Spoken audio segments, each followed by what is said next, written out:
Hello humans, I'm the Alien Doctor, but you could call me Alien, and welcome back to another Minecraft video.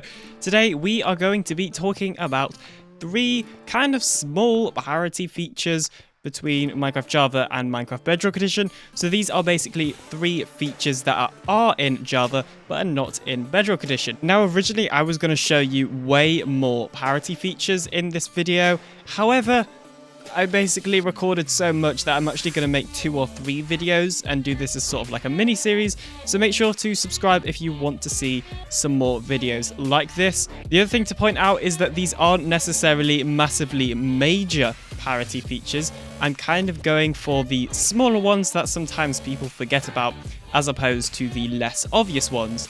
I am making this video partly because of this, the Minecraft Parity Survey, December 2021. What this is an official survey from the Minecraft devs, basically asking what parity features you would like to see in Bedrock Edition that already exist in Java Edition. So they have linked this webpage, which is the parity page for the Minecraft feedback section. So you could obviously get some ideas from here if you want to, and I will certainly be showing you some of these in today's video. Basically, the idea is just to show you as many different parity features as possible so that you can have an idea of what to put in this survey. So without further ado, let's get into it. So the first one is villager scare mechanics. So over here on Bedrock Edition, our iron farms do not have villager scare mechanics. So as you can see, we have a zombie and a villager right here. Now in Java Edition, this would basically cause the villager to get scared and spawn an iron golem, greatly increasing iron farm rates. However, as you can see right here, that just simply is not happening. We are not getting any iron golems spawning in this area.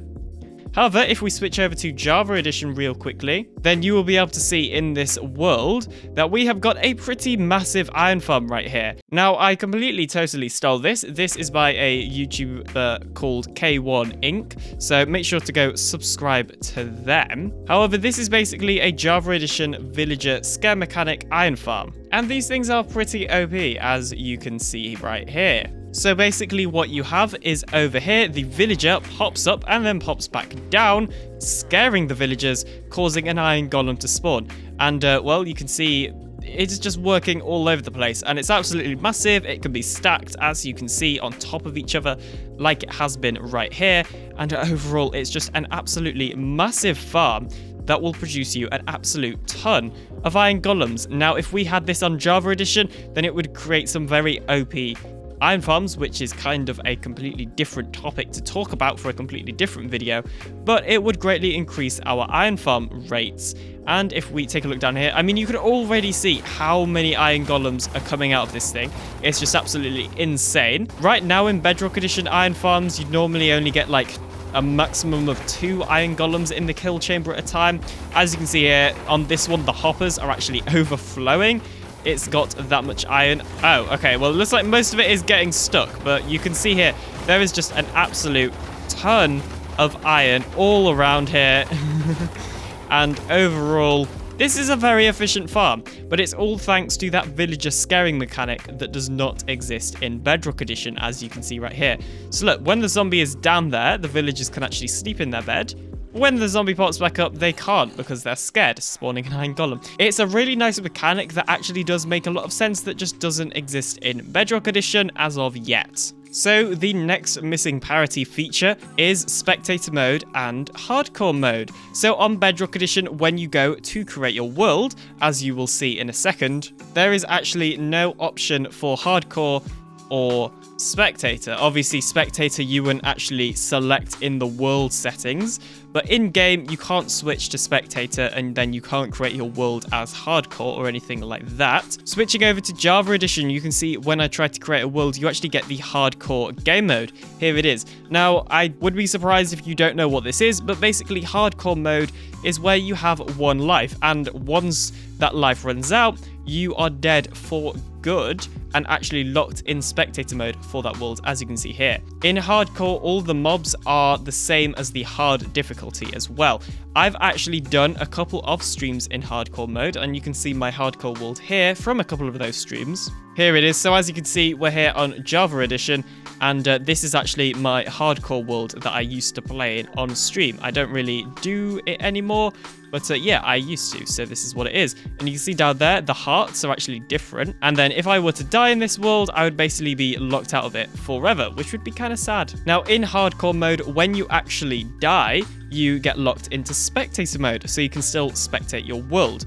So in Java Edition, if you're in creative, or if your world just has cheats enabled, if you press F3 and N, it will actually take you into spectator mode. This allows you to fly through the floor, and in a normal world, you'd be able to see all of the caves and things like that, but this world doesn't have any caves. I guess I could just create a hole and show you real quickly. Here we go. So as you can see, that's what it would kind of look like as a cave.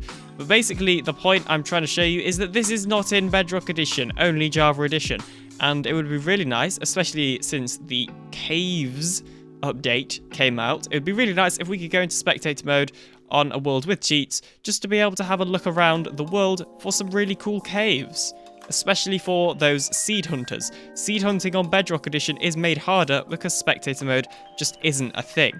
Now, I've made a tutorial on this before, but there used to be a way that you could go into spectator mode on Bedrock Edition by changing some of the world data. However, this has since been patched, unfortunately. So there is no longer any way to go into spectator mode on Bedrock Edition. So the next one would really help automatic farms that are TNT based, but basically TNT dropping 100% of the items it blows up. So currently when TNT explodes, it will not drop all of its blocks. As you can see right here, it has only dropped 15 blocks, or a bit more, 18 blocks, and there were more than 18 blocks that had exploded. However, over here on Java Edition, if you explode an area with TNT, it will drop 100% of the items. So as you can see, we have literally got a 64 stack and 6 sandstone just from this hole, whereas on Bedrock Edition, we only got 18, which is really quite a massive difference and would be really nice if this was added. So another popular disparity between the two versions that people often complain about is the second hand. So on Bedrock Edition, you obviously have this hand right here, and it's very minimal what items you can place in it. So you can put a shield in that item, and another parity feature is that to activate that shield, you can't right click, you actually have to crouch. Now, this is kind of understandable. This is because of the mobile players and things like that. But it would be nice if console and PC players didn't have to be held back by mobile players. It would be nice if maybe mobile players had to activate it by crouch, and then all of the other platforms could actually use the left click or left trigger or whatever. I don't know, that would just be quite a nice feature. I'll show it on Java Edition in a second. Then some of the other items you can add is the Nautilus shell. I have no idea what this is used for at all, I'm going to be honest. And then the arrow, as well as the rocket, which we'll get onto in a second. So the arrow is used for loading up into the bow, in case you have different tipped arrows, so you can choose which arrow to prioritize. So let's say you had a poison tipped arrow, you could put that in your offhand for it to be loaded into the bow. However, there's also the crossbow, which will do the same thing, load that arrow into the crossbow.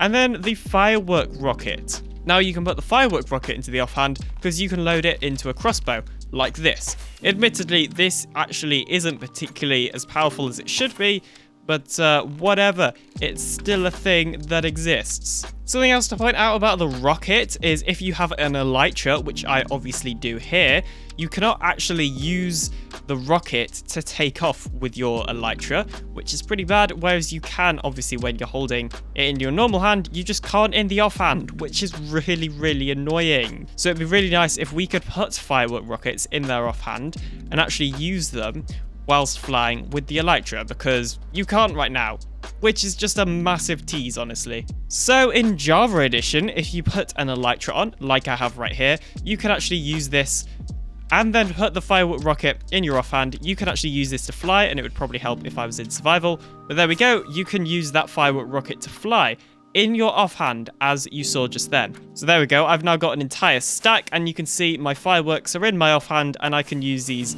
to fly completely normally. As well as that, you can also place blocks that are in your offhand, like sandstone and any other block, and you can basically put anything in your offhand, even if it doesn't have another use.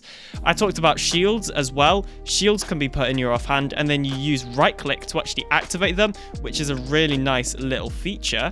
And something else which you may have seen me doing just then is actually being able to juggle items using your offhand. So if you press the F key on Java Edition, you can actually switch items between your offhand and your hotbar, which is really nice and not a thing you can do in Bedrock Edition, so I wish it was. And that is going to be it for today's video. Thank you ever so much for watching. Feel free to like and subscribe today to join the Alien Empire.